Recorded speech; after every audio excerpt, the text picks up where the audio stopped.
लूका रचित सुसमाचार अध्याय 15।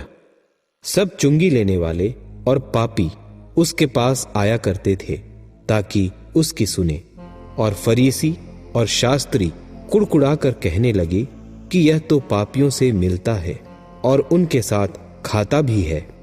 तब उसने उनसे यह दृष्टांत कहा, तुम में से कौन है जिसकी 100 भेड़ें हों और उनमें से एक खो जाए, तो 99 को जंगल में छोड़कर उस खोई हुई को जब तक मिल न जाए खोजता न रहे, और जब मिल जाती है तब वह बड़े आनंद से उसे कांधे पर उठा लेता है और घर में आकर मित्रों और पड़ोसियों को इकट्ठे करके कहता है, मेरे साथ आनंद करो, क्योंकि मेरी खोई हुई भेड़ मिल गई है।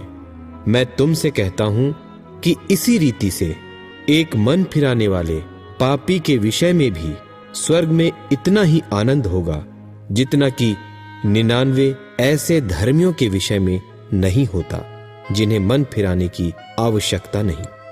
या कौन ऐसी स्त्री होगी जिसके पास 10 सिक्के हों और उनमें से एक खो जाए, तो वह दिया बार कर और घर झाड़ बुहार कर जब तक मिल न जाए जी लगाकर खोजती न रहे, और जब मिल जाता है तो वह अपने सखियों और पड़ोसिनियों को इकट्ठी करके कहती है कि मेरे साथ आनंद करो, क्योंकि मेरा खोया हुआ सिक्का मिल गया है।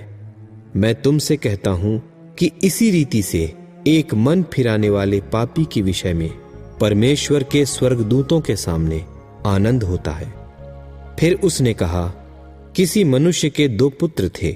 उनमें से छुटके ने पिता से कहा कि हे पिता, संपत्ति में से जो भाग मेरा हो वह मुझे दे दीजिए। उसने उनको अपनी संपत्ति बांट दी। और बहुत दिन न बीते थे कि छुटका पुत्र सब कुछ इकट्ठा करके एक दूर देश को चला गया और वहां कुकर्म में अपनी संपत्ति उड़ा दी। जब वह सब कुछ खर्च कर चुका तो उस देश में बड़ा अकाल पड़ा और वह कंगाल हो गया, और वह उस देश के निवासियों में से एक के यहाँ जा पड़ा। उसने उसे अपने खेतों में सूअर चराने के लिए भेजा, और वह चाहता था कि उन फलियों से जिन्हें सूअर खाते थे अपना पेट भरे, और उसे कोई कुछ नहीं देता था। जब वह अपने आपे में आया तब कहने लगा कि मेरे पिता के कितने ही मजदूरों को भोजन से अधिक रोटी मिलती है, और मैं यहाँ भूखा मर रहा हूँ।